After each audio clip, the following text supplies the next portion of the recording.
conditions that fit. The speakers for this session are Simar Singh,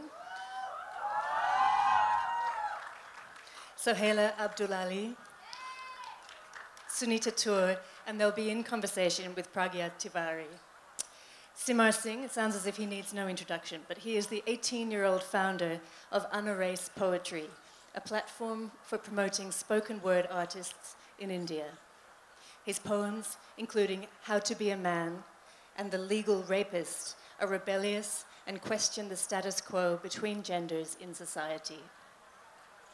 Sohaila Abdulali has written 2 novels, 3 children's books, short stories, and many non-fiction pieces. Her recent book is What We Talk About When We Talk About Rape. Sunita Toor is an academic and women's rights activist on a mission to end violence against all women and girls. Her work has combined academic research, activism, advocacy, journalism, and the spoken word to raise awareness of gender-based violence in India. And our moderator for this session is Pragya Tiwari, who has edited publications such as Vice and Tehelka, and she writes on politics, culture, and public policy. Please join me in welcoming to the stage Simar Singh, Sohaila Abdulali, Sunita Toor, and Pragya Tiwari.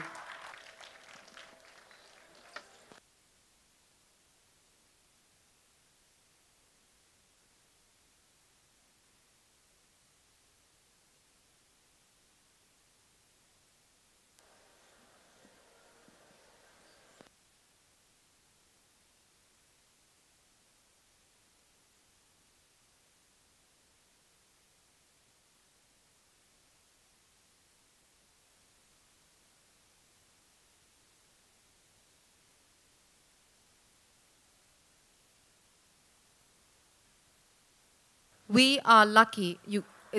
Am I audible? Or are you just waving to somebody? Audible now? Okay. Rarely do we find ourselves living in a moment in time which has the potential to change the course of history. We are lucky to be alive in a moment like this.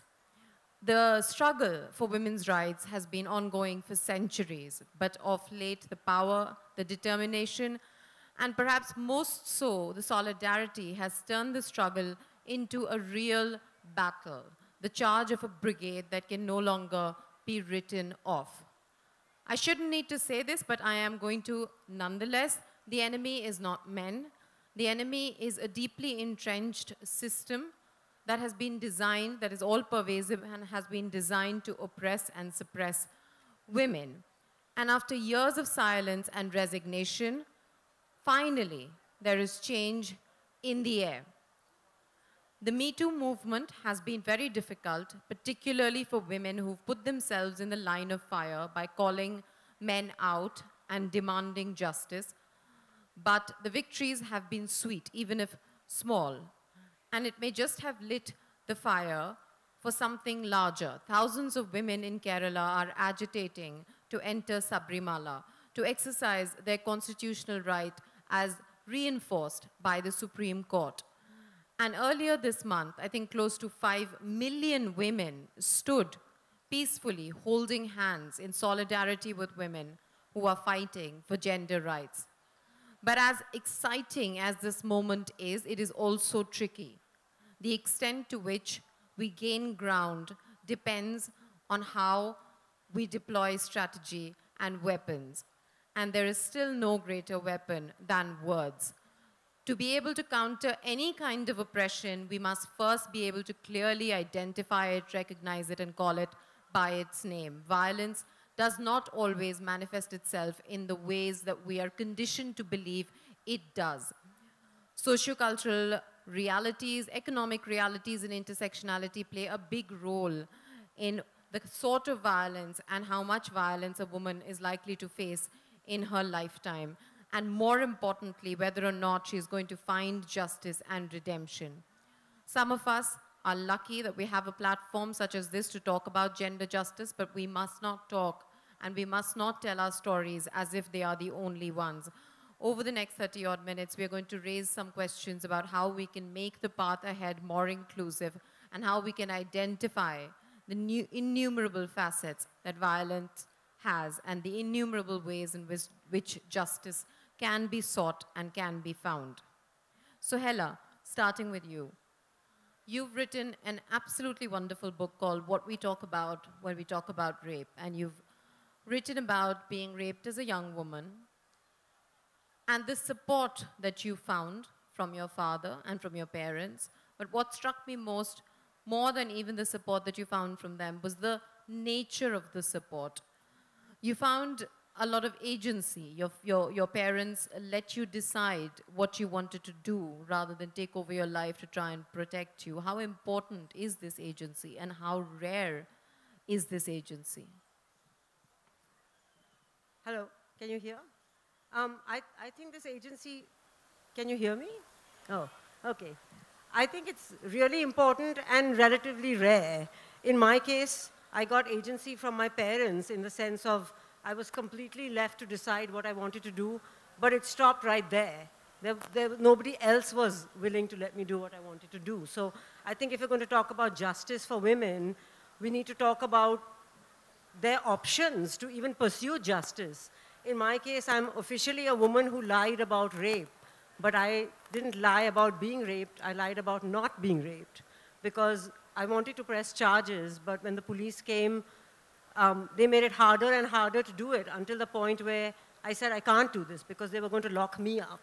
So the only way to get them out of the house was to sign an affidavit saying nothing had happened. So I am a woman who's lied. But so there was no agency there. My only agency was my father letting me do what I thought best. So I do think that it is really important, and in every culture there are ways that women are stymied in this way. In the US, for my book, I interviewed women in the US and Africa and Europe.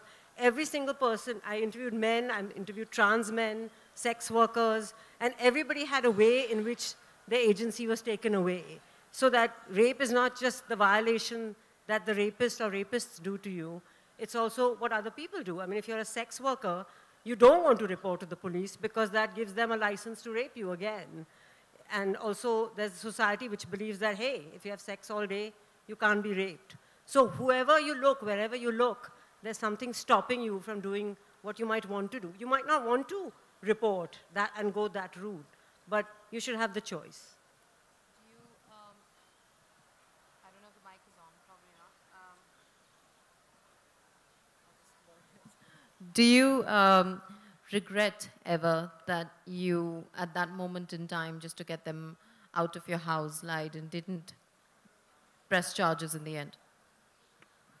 No, because I regretted it then, because I had this wonderful naive view that justice would be served. But now I realize it would have been a nightmare, and I had no choice.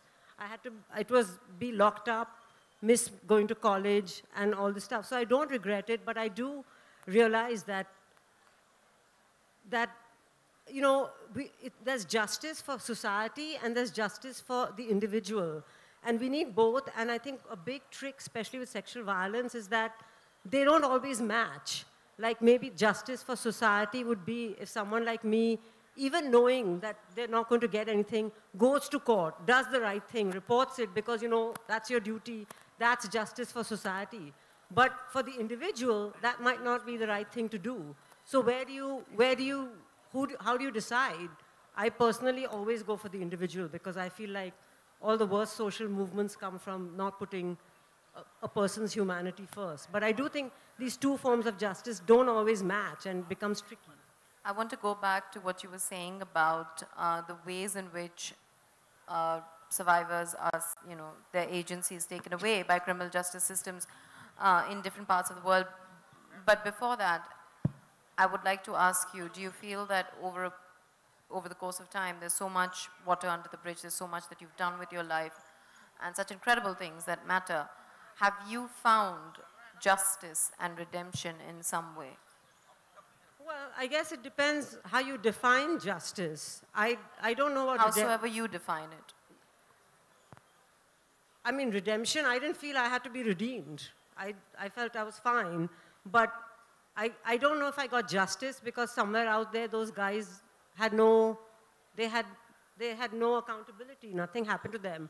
On the other hand, There I was, 17 years old. The only reason I didn't get murdered is because I promised them I would never tell anyone. And here I am, you know, with 7 publishers. So that kind of feels like revenge. I feel I did get that. But I do feel sad that there was a system that didn't let me pursue it. On the other hand, like I said, rape intersects with every other issue. I'm sure Sunita can attest to that. Because suppose I had taken them. Suppose I had filed a report. I was a relatively advantaged person. I lived in a house. These were poor men. It occurred to me even that night that I could have gone out and pointed to any 4 poor guys on the street, and they'd have at least got beaten up. So where's the justice? I mean, it's not that I was some namby-pamby person feeling sorry for them, but I would want a fair trial for anyone, and they weren't going to get one. So no matter how you cut it, there was no justice in that system. So I think we have to think about other systems. You know, like I met these sex workers in Sangli, and they band together, and if they told me a story of a man who, one of their clients who would kind of go beyond and abuse them and beat them. And they all got together, got some chili powder, rounded up on him, threw it in his eyes, and it never happened again. So that was their justice. You know, we're going to get to other forms of justice, hopefully, in whatever 5 minutes we have left. But I just want to stay with the criminal justice system for a couple more minutes before I come to you, Sunita. Do you, I know the counterfactuals are tricky, but you've lived some part of your early life in Bombay. You still have roots in Bombay, and but a large part of your adult life in the US as well. Do you imagine that you would have ended up pressing charges if you were in the US instead? And I ask this because criminal justice systems in both places are broken, but broken in different ways. Could you talk a little bit about, and in this particular context, how those differences manifest themselves? Well, I think that it's really the same, except it's a question of degree. I don't know if I don't know what I would have done, but I remember when I worked at the Rape Crisis Center, I heard about a woman, a white woman, who was raped by a black man and didn't press charges because she said, he raped me, but he will never get a fair trial. And in the US, there's a system, you know, there's a common thread of black men pleading guilty, whether they've done it or not, because that way they get a lesser sentence. So I think that whole thing about social strata and how all our bigotries and prejudices come into court exists there too. So I don't know. I suspect I would have because I wanted to, but there's no way to tell. Of course. Sunita, this is an area that you're working in. You're running a project called Justice for Her, which I believe involves sensitizing the police force towards women who come in and want to press charges for sexual assault and other forms of violence. Could you tell us a little bit about that project? Sure. So my project, Justice for Her, has been across 4 key states in India. So we've worked in Delhi, Haryana, Punjab, and Madhya Pradesh. That work has been focused on police and first response. So what happens to women when they come forward and go to the police? So what we wanted to do was look at what training do police officers receive, and we don't use the word gender sensitization because we don't think that gives enough onus to what we want police officers to do.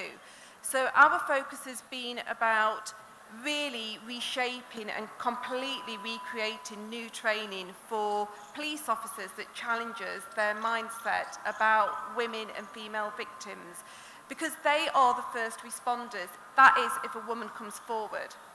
And for us, it was really important to look at what communities were saying about why women didn't go to the police. So we did a lot of work initially with community groups and lawyers, NGOs, civil society, and the police to say, tell us your realities about gender-based violence in India. And that provided the basis for the work that we did.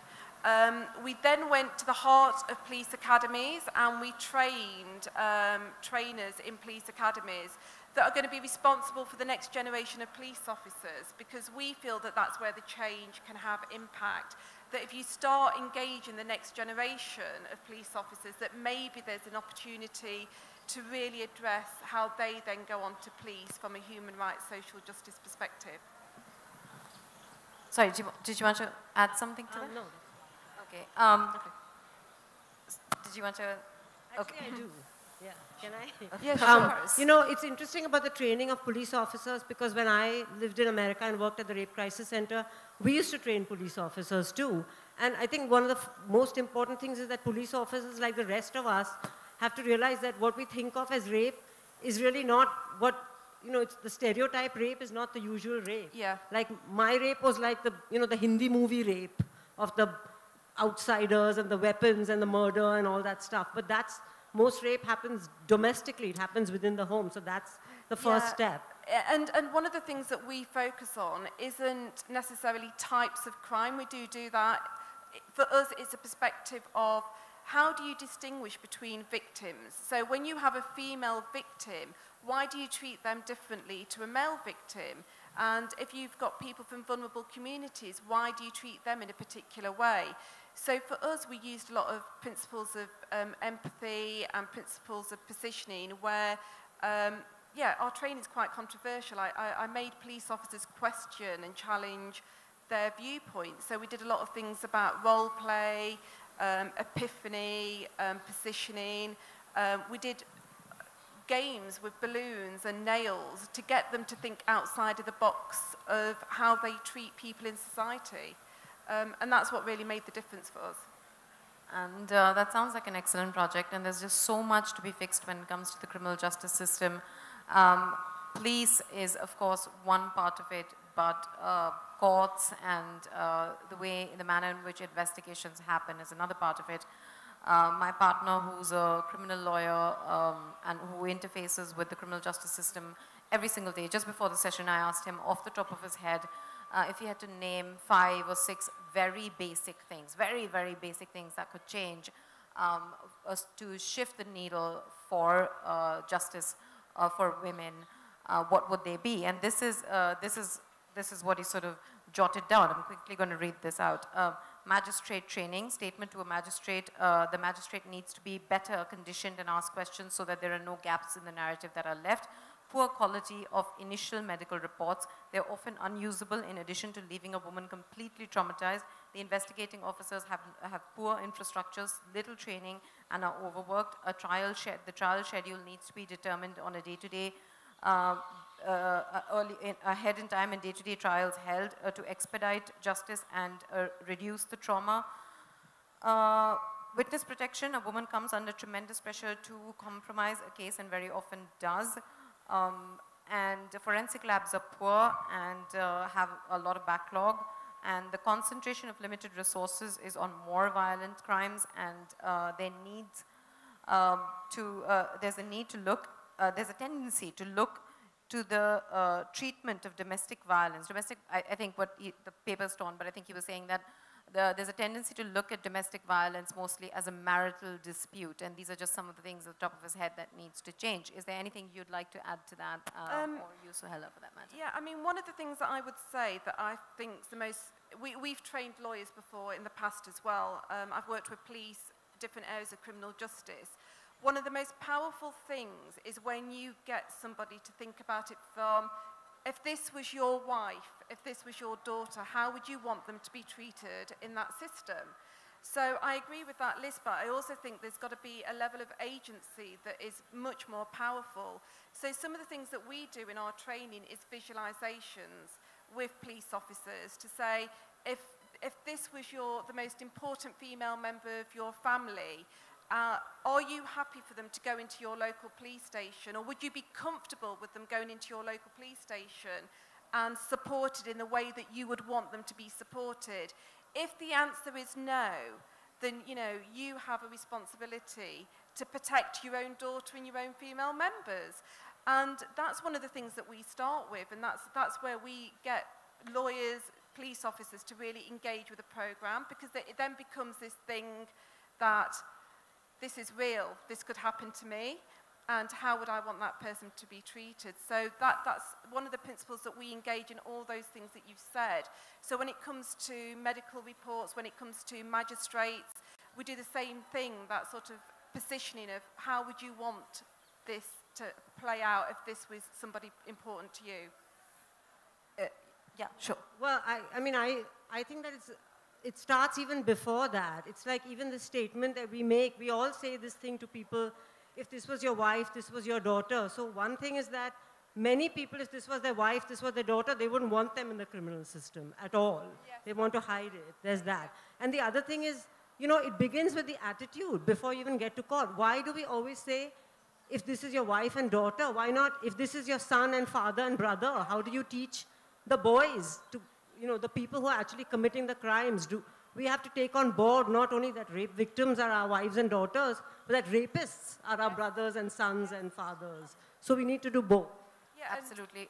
And there's another question to be raised, of course, here when we come, you know, because there tends to be a lot of focus on the criminal justice system, and this is something that Sohaila brought up a little bit earlier. And, you know, there is a larger question about whether, given that a lot of violence is intertwined with relationships, how, even if all the technical issues were fixed, whether the criminal justice system can ever be properly equipped to deal with issues of consent and sexual violence. But I'll leave that for another time because we have very, very little time. But, you know, moving beyond the criminal justice system, when we think of justice and revenge, like you said, it's a word you used in the beginning, Sohaila, I think of the Ramayana and Mahabharata, both epics based on wars that were ostensibly fought for the honor of women, and yet, towards the end of both epics, Sita and Draupadi seem to have found little justice and peace. Sohaila, in all the women that you have interviewed, how important is punishment for their assaulters to their mind? And are there things that might be equally important, or if not more important, for them when it comes to their needs? Well, it's interesting because I talk to women all over the world, and this business of punishment, actually, that word comes much more from the mouths of men, where, you know, if it's happened to someone you know, you want to hurt them, you want to kill them, you want to get them. And I think for most, I can't, you know, I'm just one person. I can't speak for most women, but the people I've talked to, the trend I see, and I don't know if you found this, is that it's not so much you want punishment, but you want acknowledgement. You want recognition, and sort of the gold star of recognition, even though you shouldn't care, is recognition by the people who did it, that they did it. And so it's that. In whatever way it's recognized that this happened to you, that it was not sex, that it was rape, that it was wrong, and that you didn't deserve it. So I haven't talked to a single person who said, you know, I wish he was locked up. But I have talked to people who felt really good when they, in whatever way, dealt with the rapist in a way that felt empowering to them. You know, whether it's forgiving him, whether it's, you know, turning their back and leaving him, either way. Yeah, I was going to ask you a question, so maybe you can add to that. Actually, this is for the both of you. And one of the things that Sohaila does wonderfully in her book, and this is a little bit of a contentious issue, but she talks about how not all rape is the same, without getting into any kind of oppression Olympics. You know, I mean, without taking away from the trauma of any kind of rape, she does make a distinction between different kinds of rape. And I was just wondering if you found that the relationship, and I will extend this to violence, not just sexual assault, but the relationship with the perpetrator, or the nature of the violence, or when it happens, or these are the things that might play into what sort of justice women might seek, or what sort of recourse women might seek. There's a couple of points that have been raised. I think there's one about what does a woman want? I think it's really important. And the issue of punishment, in all the work that I've done over the last 20 years, the key thing, particularly when it's repetitive violence, the woman, the victim, just wants it to stop. And they don't want to be put in that environment. So they want it to stop, and they want to feel safe. And immediately after things like sexual assault, where it could be stranger rape, they just want someone to repair the damage that's been caused. So they want to be able to go into safe spaces. So I think that does distinguish just the response that you need to give. You need to listen to the victim and see what they want and give them that level of agency back. The second thing is, which is why Simar's here, is that dealing with men's responsibility is vital. You are never going to combat gender-based violence if you do not engage men in that discussion, because men are responsible too. This is not a problem. We teach our daughters be safe. You know, I have a daughter myself, and you think about personal protection as a women on a daily basis globally have to engage with the fact of their personal safety. But the message is really clear. You have to also engage men that a real man doesn't treat a woman badly, and that gender equality is about men engaging in that debate as well. Absolutely. Again, without you know, getting into any kind of oppression, Olympics, would either of you, do either of you or both of you feel that when it comes to emotional violence, it's often under-recognized because maybe it's more difficult to identify, and even though it can be equally damaging?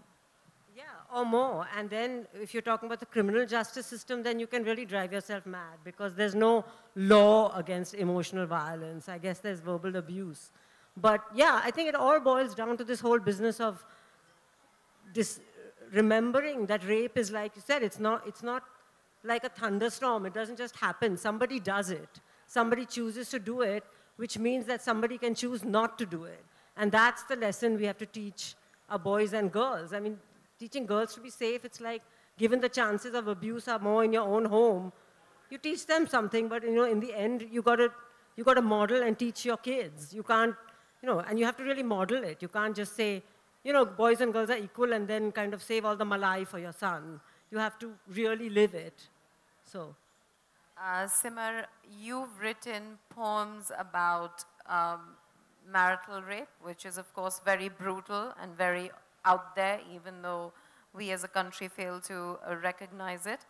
But you've also written about subtler forms of violence, about men not feeling free to display their emotions, or women's desires, their passions being stifled. And of course, you've written a poem about the project, which is inspired by the project that Sunita is working on.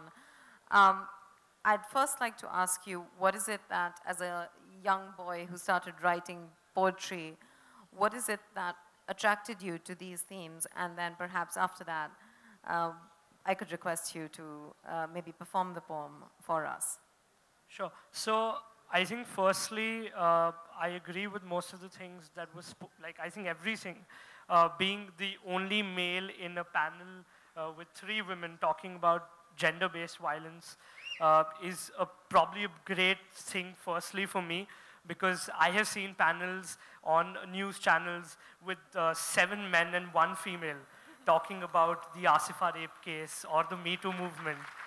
And that just makes me think, like, you aren't supposed to be there, you know. Pass on the mic to someone who actually has something relevant to say.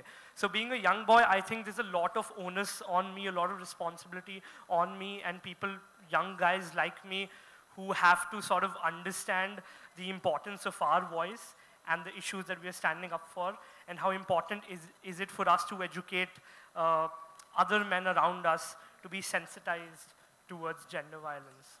So, yeah, I mean, if it's okay, I think I'll just start with the piece. And more power to you. Do you want to? I'll do it over here. Awesome. So, how many of you have ever been to a spoken word event before? Do you know what we do in spoken word poetry? We snap, right? Those of you who don't know, in the back, if you like something in the poem, you got to snap. So, can I have everyone snapping in the audience?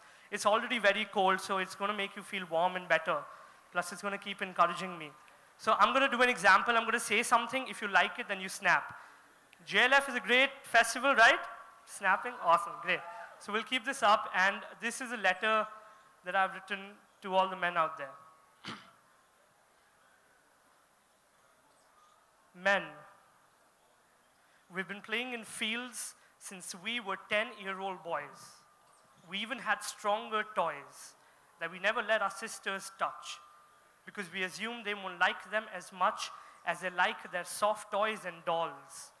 So we took this call and followed it till our marriages, shunned any other narrative, wore macho up our sleeves as medals up our sleeves, and refused to accept that we're vulnerable or weak in any way. And there hasn't been a single day when a man hasn't hit his own wife, or a rape hasn't threatened the life of an entire nation that sleeps through all of its falls.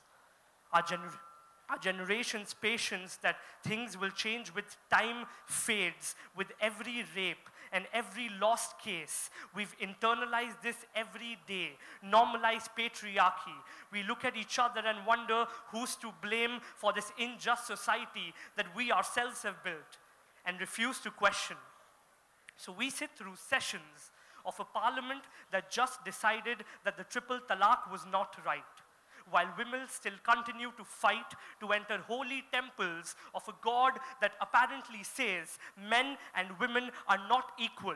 And we're living this every day as if it were a sequel of our patriarchal past that we can't seem to outlive or outlast, but we expect our wives to fast for our longer lives, while we continue denying them equal rights. Men, we call other men our brothers and tell them that maybe we have become too woke and that it is okay to crack offensive jokes between the blokes' men. We don't understand that we live with continuous privilege that we inherited when we were born as men. We can't disengage with this conversation and just give our sympathy to victims as consolation for the humiliation that they faced and they continue to face, while justice awaits to be served to those who truly deserve it. We're all shocked by such stories, but we act like we don't hear them. We sit in our armchairs and tell the world on Facebook that we condemn the systematic discrimination built on the pillars of our patriarchy that our forefathers set up. So we dress up as woke, modern-day activists, speak about bringing women forward with all male panelists, and when asked, where are the women, we say it was by accident men. This last verse is a plea to not make things worse. I have rehearsed this 100 times, but I still seem to forget the ending lines because truly, I don't know where the ending lies. But sometimes, I see the end in the eyes of young boys who want to learn how to care and love correct. Find a voice of a feminism that truly intersects all stratas of our diverse society. Raise children who don't take the movement so lightly. They have been quietly learning and growing and showing the rest of us how bitter our world has been, with violence in our actions and thickness in our skins. They are making us realize that if we all work together, then everybody wins. Woo! Thank you, Simar. I owe you an apology. We don't have time for question and answers. I hope you understand my predicament. We had to talk about the shapes of violence and the shape that justice can take all in 30 minutes. But Sunita is around, Simar is around, and Sohaila is around. Sohaila will also be signing books. And I'm sure if there are questions that you have on your mind, they will be more than happy to answer them. Thank you very much for listening to us.